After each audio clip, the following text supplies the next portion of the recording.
What's good, y'all? Welcome to Powell Music. Be sure to like and subscribe on the channel. Hit the notification bell on when these episodes will be coming out, or you'll be notified when they release. Check out the links above my head, the twitch.tv/JPowell Music, my Instagram, the Song Whip, and obviously the YouTube link that you should share with your other music compadres. So, wanted to talk a little bit about Polyphia and their recent album that they just released, Remember That You Will Die. Now, the last album that they released, I was a big fan of. I thought was pretty solid, or I enjoyed, I should say. New Levels, New Devils. I thought that thought this was a really solid album. Obviously, it is all instrumental. I think most of their stuff is in fact instrumental. Fun stuff. Sounds really good, really hard. Has definitely that metal bass sound, but then they kind of switch up the rhythms and they kind of try out some R&B stuff and things of that nature, or kind of play with those type of rhythms within their sound. So kind of cool. This one's definitely a different type of track, I will say. It's definitely a different type of album in general. So, as far as for this album, the first things first, it's definitely more almost pop focused. And even though they have different types of sounds and everything, I would say this is definitely a much more of a pop style. I mean, I would say probably a lot of their stuff is much more pop influenced, but this is like pop. Like it's very like they have a lot of features on here that are singers. So I know from the last album, a lot of the features they had, they were actually guitar players. Mateus Asado, Ikio. I apologize if I mispronounced his name there, but again, those features are more so guitar players. But this is much more of a different type of thing here. This is you have a lot of different singers on here, and they're the songs are mainly catered around the singing. So I think because of that, you're not getting that Polyphia classic sound when planes flying over my head. I apologize.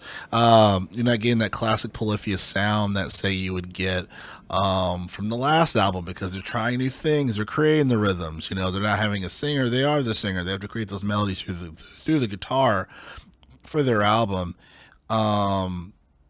They have a couple of songs where it's their stuff that they make, but I don't know. I don't think it's. I'll be honest, I don't like this album as much as I liked the last one. And it might be just because of the sheer fact of them going for that sound of having more features of singers and playing around that.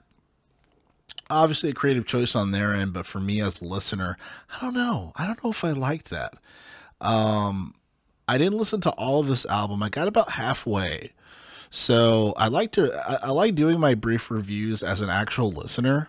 I think when it comes to the majority of the population, most people have an opinion on a project a couple of tracks in, and then I think most people don't finish their projects. I try to finish projects, but I feel like as far as for me to give a consensus, and I did a couple skips as well.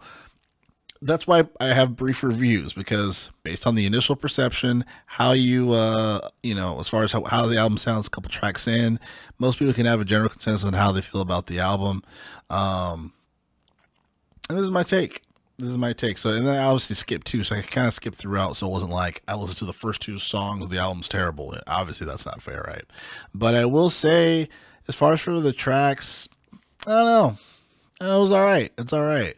I think this is definitely one of those things where it's like, how can they sound behind an artist? Which I think they sound fine, but I don't know, man. I'll be honest. I think they sound pretty good as far as them as a band. This is aside from their album. I think as far as them as a band, they sound pretty good. I feel like they do a lot of tricks. They do a lot of tricks, and I don't know. I think they hide behind effects a lot. in my opinion. But you know, for as a listener, if they play good, they play good. You know what I mean? Or if it sounds good, it sounds good, I should say. And I'm definitely not from the school of like, you know, everyone should be a crazy technical player. Please don't think of that of me. But I think sometimes they hide behind their sound or behind effects. And I think it shows a little bit on this album, to be honest. I mean, they are doing some stuff, you know, and the features of the singers are good, doing a good job. But I don't know. It gets a little boring. I think it's a little boring comparatively to the last track. So the last album. So I would say it's a decent track. It's definitely one to listen to. It's one to listen to, but it might be. I don't know if I'll be going back to this, to be honest. I like Ego Death, their single that they had with, you know, the legend Steve Vai, who is, you know, he's one of the greatest guitar players living today, and in the world. But yeah, so I don't know. I don't know. That's kind of my take. A little bit of a somber one because I just did an interview when I talked about Smino's album, and I thought that was fire. Obviously, this is a different style, but J Powell's into different music, and unfortunately, if I compare this to their last album, I prefer their last album. So that's my take there. But again, be sure to like and subscribe here on the channel. Hit the notification bell. And thanks a lot. I'll see you guys next video.